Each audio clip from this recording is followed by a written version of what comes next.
Hello everyone, a very warm and happy good morning to you all. UPSC mains answer writing practice में आज हम GS2 का एक topic ले रहे हैं which is related to the child marriage. Now this is a very prevalent issue. हालांकि illegal है, इंडिया में लॉज भी हैं, हम सोशल अवेयरनेस भी लेके आते हैं, but still the ratio of child marriage in India is very high, is really very high.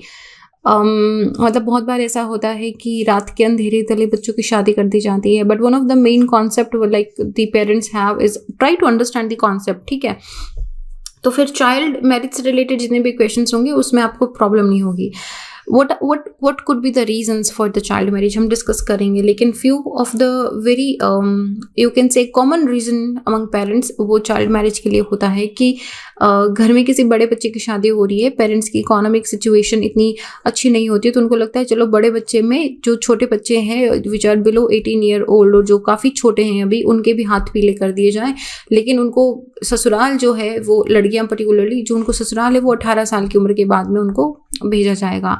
Now these are one of the very very common cases. And also होता है कि कभी ऐसा होता है कि एक ही फैमिली के जो भाई बहन हैं उनकी दूसरी फैमिली के भाई बहन के साथ शादी होती है, तो कि सब शादियां एक ही साथ कर दी जाए, बार बार खर्चा ना करना पड़े. तो इन काफ़ी इकोनॉमिक रीजंस की वजह से भी, economic reason one of the important reason है. And then the cultural and the social issues also कि लड़की की शादी जल्दी कर देनी चाहिए. एंड अभी हम देखेंगे क्या रीजन है. तो उनके इन मेन इंपॉर्टेंट कुछ ही रीजन है, इनके वजह से जो चाइल्ड मैरिज है वो काफ़ी प्रिवलेंट है इंडिया में. It's like you can say one of the dark spot in our cultural diversity. लेकिन देखते हैं इसका क्वेश्चन क्या है. चाइल्ड मैरिज का जो पूरा कॉन्सेप्ट, इसको हम अंडरस्टैंड करने की कोशिश करते हैं. Examine the relation between poverty and child marriage in India. Poverty और चाइल्ड मैरिज का इंडिया में क्या रिलेशन है.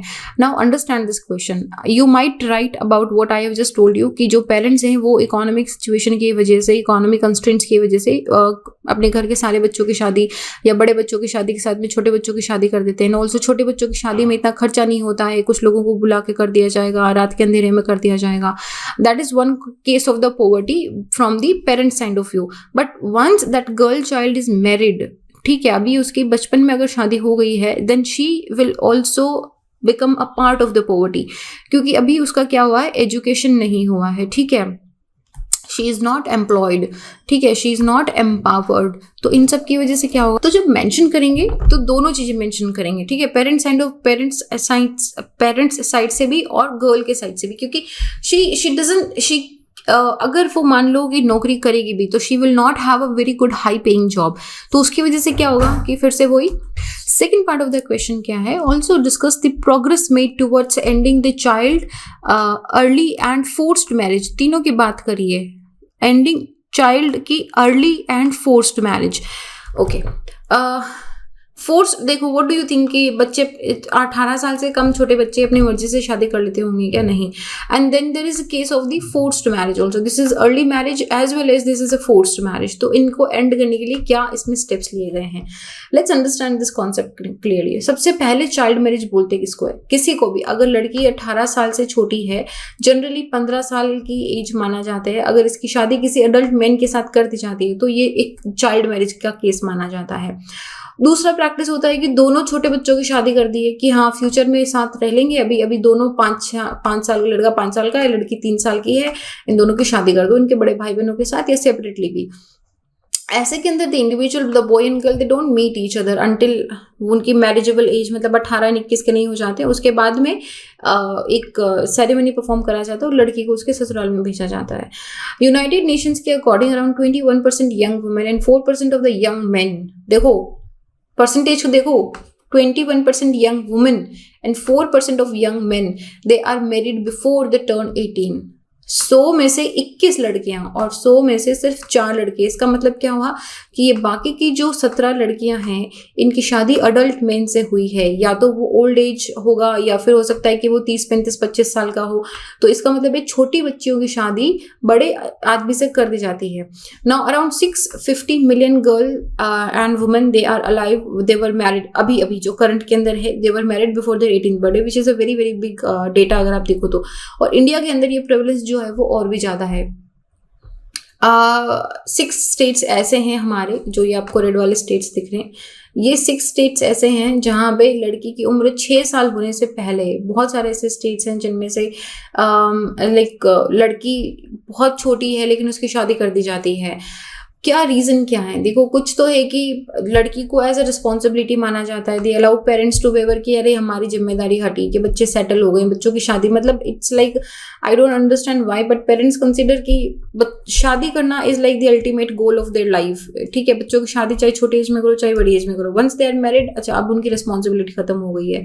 maybe we don't understand it, but I really don't understand this concept. Then again कि इकोनॉमिकली वीक या जो large families होती है, जैसे मैंने आपको बताया कि वो जल्दी शादी कर दी जाती है उनकी, एक तो रीजन इकोनॉमिक रीजन था, और दूसरा रीजन ये भी था कि अच्छा इकोनॉमिक रीजन के साथ ही वो क्या हेल्प करेंगे, एडिशनल हेल्प आएगा, घर में काम करने के लिए एक और आ जाएगी, घर में काम करेगी, घर को काम संभालेगी, ताकि जो बड़े लोग हैं वो कहीं बाहर जाके काम कर सकें। Member of the communities also practice the child marriage, जिसका कोई जनरली फॉर्मल एजुकेशन नहीं होता है कि अच्छा पढ़ाई लिखाई तो करनी नहीं है, शादी हो गई, और एक बार शादी हो गई तो फिर तब तो तुम्हारी शादी हो गई, ससुराल जाना है तो पढ़ लिख के क्या करना है, ससुराल वाले पढ़ाएंगे तब पढ़ लेना। सो अल्टीमेटली ना तो पेरेंटल साइड पढ़ाते हैं और ना ही ससुराल वाले पढ़ाते हैं कि अब तुम्हारी शादी, पढ़ने की उम्र गई, अब शादी हो गई, बच्चे करो, घर संभालो। ठीक है, तो early marriage generally it also considered to be as in full utilisation of the fertility also. ठीक है, कि चाइल्ड बेयरिंग कैपेसिटी, जल्दी शादी हो जाएगी, जल्दी बच्चे हो जाएंगे, and then like this child bearing capacity का कंप्लीट यूटिलाइजेशन हो जाएगा। कुछ ऐसे भी हैं जो दे हैव कि नहीं, बड़ी उम्र के अंदर फिर अच्छे लड़के नहीं मिलते हैं, एंड उनकी पर्टिकुलर कास्ट के अंदर जो सुटेबल मैरिटल पार्टनर है वो नहीं मिलता है, तो जितना जल्दी जैसे उनको एक मैच्ड फैमिली मिला कि हाँ ये फैमिली सही है, उसमें फटाफट से एक शादी कंडक्ट कर दी जाती है। And also in the families also lake of education opportunities, उनको क्वालिटी एजुकेशन नहीं मिलता है, इनएडिक्वेट इंफ्रास्ट्रक्चर होता है, ट्रांसपोर्टेशन नहीं है, तो गर्ल्स को भी, पेरेंट्स को ऐसा लगता है कि लड़कियों को स्कूल भेजेंगे सेफ नहीं है। वो अगर गांव में एक भी ऐसा केस हो गया कि लड़की अगर स्कूल जाते हुए अगर उसको छेड़ दिया गया, या अगर वो स्कूल में उसका अगर उसका बॉयफ्रेंड बन गया, या फिर अगर कोई भी इधर उधर का केस हो गया, तो पूरे गांव के अंदर लड़कियों की एजुकेशन ऑलमोस्ट बंद हो जाती है। I would consider those parents extremely brave and extremely rational, जो फिर भी लड़कियों को भेजेंगे, तो एक वो भी रीजन होता है। Then girls are often seen as an liability, कि अच्छा ये तो एक इकोनॉमिक रोल है, ये तो करना ही है, तो एडिशनल एक डाउरी का प्रॉब्लम भी होता है, तो ये अभी भी बहुत कॉमन प्रॉब्लम है। तो यहाँ पे वो इंसेंटिव भी होता है कि अच्छा अगर चाइल्ड मैरिज करेंगे तो इतना दहेज नहीं देना पड़ेगा, दहेज देना पड़ेगा तो बाद में देना पड़ेगा, क्योंकि लड़की की एजुकेशन जितनी बढ़ती जाएगी, उतनी एज बढ़ती जाएगी, उतना ही डाउरी का अमाउंट भी बढ़ता जाता है, दहेज का अमाउंट बढ़ता जाता है। Then also families and girls also might benefit from the social protection program also, उनको पता ही नहीं होता है कि अच्छा इस तरह का भी कुछ है क्या, and they also rarely, very rarely, लाखों में 1-2 केस ऐसा दिखाई देता है जब जो चाइल्ड गर्ल है वो अपने पेरेंट्स के अगेंस्ट जाते हैं, because may be she is not aware about that also. तो गवर्नमेंट ने क्या इनिशिएटिव लिए हैं इसके लिए? इनिशिएटिव पहला तो 1929 का एक्ट है, चाइल्ड मैरिज रिस्ट्रेंट एक्ट है, which is like colonial time का एक्ट है ये। उसके बाद में 1954 के अंदर स्पेशल मैरिज एक्ट बना था, और उसके साथ ही 2006 में prohibition of child marriage act बना था। Prohibition of child marriage act 2006 जो है, इट इनेक्टेड टू एड्रेस कि क्या चाइल्ड मैरिज रिस्ट्रेंट जो एक्ट था 1929 का, इसमें क्या प्रॉब्लम्स आ रही हैं, इसको फिक्स करने के लिए 2006 के अंदर एक नया लॉ लाया गया था। इसके साथ ही union ministry of women and child development ने एक कमिटी भी सेटअप करी थी, जिन्होंने मटरनल मोर्टालिटी रेशियो को एनालिसिस करा था। ये कमेटी जो है फिर यूनियन बजट 2020-21 के अंदर प्रपोज भी करी गई थी, एक और कमेटी। इसके साथ ही हमारा जो सस्टेनेबल डेवलपमेंट गोल 5 है, that also calls for prevention of child marriage also, की जो हम जेंडर इक्वालिटी की बात करते हैं या एम्पावरमेंट ऑफ द वुमन की बात करते हैं, तो it has to start from the child, stopping preventing the child marriage, कि सबसे पहले लड़कियों को ये हक दिया जाए कि वो एजुकेशन फिनिश करे, एक एम्प्लॉयमेंट हो, खुद को एम्पावर करे, then only they should be get married to a suitable partner. ठीक है, क्या कॉन्सिक्वेंसेस क्या है? देखो, हम लोग पॉवर्टी की और इसकी बात करें तो पॉवर्टी की तो हमने बात कर ली सब, लेकिन पॉवर्टी के साथ बहुत सारी चीजें आती है। अगर आप छोटी लड़की की शादी कर दी जाती है and in a very young age if she bear a child, तो वो अभी खुद ही उसका हेल्दी बॉडी नहीं है, ठीक है, biologically she is not very healthy and she also needs a lot of nutrition, लेकिन उसकी शादी बचपन में क्यों हुई है? क्योंकि उसकी फैमिली के पास ज्यादा पैसे नहीं है। तो एक तो वो बहुत यंग है, ठीक है, और दूसरा फैमिली पुअर है। तो यंग में वैसे भी बॉडी डेवलप नहीं है, पुअर है मतलब न्यूट्रिशनल फूड नहीं खा सकती है, तो इन दोनों का जो मर्जिंग होता है उसकी वजह से और भी ज्यादा डिजास्टर होता है कि जो चाइल्ड होगा या तो वो वीक होगा, ठीक है, या फिर हाई इन्फेंट मोर्टालिटी रेट या हाई मटर्नल मोर्टालिटी रेट होगी इसकी वजह से। तो इसकी वजह से अर्ली मटर्नल या इन्फेंट डेथ हो जाती है। अडोलेसेंट मदर जो होती है, जो काफ़ी यंग चिल्ड्रन, यंग मदर्स होती है, या तो प्री मेच्योरली बच्चा डिलीवर करती है, या जो बेबीज होती है उनका वेट बहुत लो होता है, उसके बाद में भी मदर काफ़ी वीक होती है, but nobody gives a care about कि अच्छा she needs a proper rest, she needs a proper food also. इतनी यंग एज के अंदर अगर बेबी हुआ भी है तो, और उसके साथ इन्फेंट मोर्टालिटी रेट भी बहुत हाई होता है, क्योंकि बच्चे को जो पोषण मिलना चाहिए प्रेगनेंसी टाइम के अंदर वो मिल नहीं पाता है।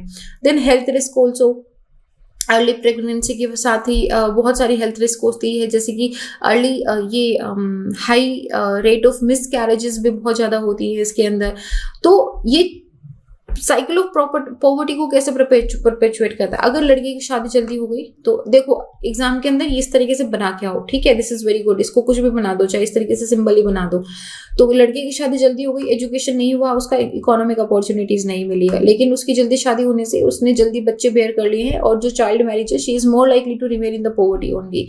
एंड उसके बाद क्या होगा कि जो फैमिली, वो जिस फैमिली में वो है, वो भी तो क्या हो रही है, वो that family is also poor family, उसके जो बच्चे होंगे they will also be like very well not well nourished, तो उसकी वजह से वो पॉवर्टी इंक्रीज होती रहेगी। And she will also consider कि उसके बच्चों की शादी भी जल्दी हो जाए, ताकि उसके ऊपर का बोझ हटे, उसकी रिस्पॉन्सिबिलिटी हटे। एंड देन उसका तो हालांकि चलेगा ही नहीं, उसके फैमिली सोचेगी मोस्ट प्रोबेबली उसके हस्बैंड और father in law will get married, उसके बच्चों को भी जल्दी शादी हो जाएगी। तो इस तरीके से ये साइकिल जो है वो चलता रहता है।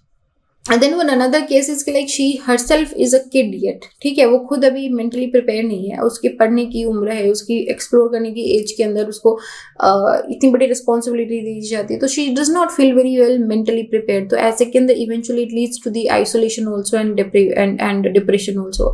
फिर वायलेंस का भी केस होता है, marital rape which is not recognised in India but that happens here. Marital rape is a very serious case among the child marriages, bonded labour हो गया है, sexual exploitation and violence also, कि मतलब this they doesn't get the desired respect, they doesn't get the equal status in the family also।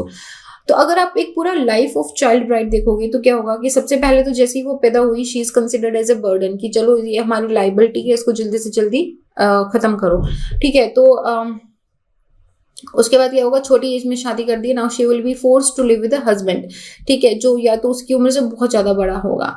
Now क्योंकि इसकी शादी हो गई है, नाउ शी, उसकी शादी इसीलिए हुई ताकि वो घर का काम संभाल सके, घर के बाकी लोगों का ध्यान दे रख सके, तो she will be dropped out from the school, वो बिल्कुल सोशली आइसोलेटेड रह जाएगी। And then the child will happen, and ये चाइल्ड के साथ में चाइल्ड कॉम्प्लिकेशंस की वजह से, अंडरवेट की वजह से, मालन्यूरिशमेंट की वजह से IMR MMR ज्यादा होगा। If she survive, she and her child will be trapped into the vicious cycle of poverty, and this will happen, keep on happening, keep on happening and keep on happening if nothing changes, if the girl doesn't take, if she is not empowered to take a decision। So what needs to change? सबसे पहले तो हमको चाहिए social awareness increase करनी है। बच्चों को starting से स्कूल के अंदर ही, प्राइमरी स्कूल से, कम से कम बच्चों को प्राइमरी स्कूल तो मैंडेटरी है, तो वहीं से उनके क्या राइट्स हैं उन चीज़ों के बारे में, और किस तरीके से उनको, अगर उनके साथ ऐसा कुछ होता है तो उनको सिखाना चाहिए कि how to speak up into that. And then media also how to be very proactively take a role into particularly areas जहाँ पे चाइल्ड मैरिज के केसेस बहुत आते हैं। जैसे कि एक कुछ ऐसे अबूझ मुहूर्त जो होते हैं, वहाँ पे क्या होता है कि लाइक बहुत ज़्यादा चाइल्ड मैरिजेस होती है, तो ऐसे केसेस को रिकॉग्नाइज करके वहाँ पे स्ट्रिक्ट विजिलेंट होनी चाहिए। And then changing the social norms and attitudes also, बहुत सारे स्कीम्स एंड प्रोजेक्ट्स, प्रोग्राम चलाए गए हैं, सपोर्ट प्रोग्राम चलाए गए हैं गवर्नमेंट की तरफ से। देन जो सोशल नॉर्म एंड प्रोग्राम है दे गो इन हैंड, ठीक है। आपको पेरेंट्स का एटीट्यूड चेंज करना पड़ेगा, एजुकेशन इंप्रूव करनी पड़ेगी, लड़कियों को free education, free vocational training, she becomes a very good earning member, and then also educating her parents also, and particularly educating her mother also कि वाई इट इज इंपॉर्टेंट कि उसकी शादी जो है वो चाइल्ड एज के अंदर, लो as के अंदर ना करी जाए। So these are some steps you can take. एक तो सोशल अवेयरनेस वाला पार्ट हो जाएगा, जिसके अंदर स्लोली उसमें स्टेप्स लेना होता है, ग्रेजुअल चेंजेस होते हैं। और दूसरा लीगल एंड पॉलिसी सिस्टम हो जाता है, जिसके अंदर लड़कियों को स्ट्रॉन्ग लीगल बैकअप मिलता है, ठीक है। उसके साथ में फिर ये हो गया कि जैसे अचीवर्स हो गए हैं, उनको दिखा के इनकरेज करा जाए, ठीक है, उनको एज ए रोल मॉडल लेके आया जाए। उसके साथ में हर एक एरिया के अंदर चाइल्ड डेवलपमेंट प्रोजेक्ट ऑफिसर जो हैं वो डेजिग्नेटेड ऑफिसर्स वहाँ पे होने चाहिए, जो कि चाइल्ड मैरिज को स्टॉप करने के लिए स्ट्रिक्ट एक्शंस ले सके। So that was about the child marriage and poverty. अच्छा, again remember one sided answer मत लिखना, पूरा क्वेश्चन अटेम्प्ट करना। Ending child early and forced marriage, दोनों चीजें लिखना, forced marriage and early marriage. इनका देखो जो भी क्वेश्चन में कीवर्ड्स आते हैं ना, वो कीवर्ड्स आपके आंसर में मेंशन होने चाहिए, ठीक है। तब आप और उसको अंडरलाइन भी करो, so that examiner also know कि हाँ इसने इस क्वेश्चन का आंसर लिखा है, ठीक है। Well this is it. मेरा नाम संतोष है। अगर आप मुझसे जुड़ना चाहते हैं, if you have any questions related to UPSC, you can drop me a text on detail_simple_buddha and I will see you guys in the next. अपना ध्यान रखिए, stay happy, stay hydrated, stay healthy. जय हिंद।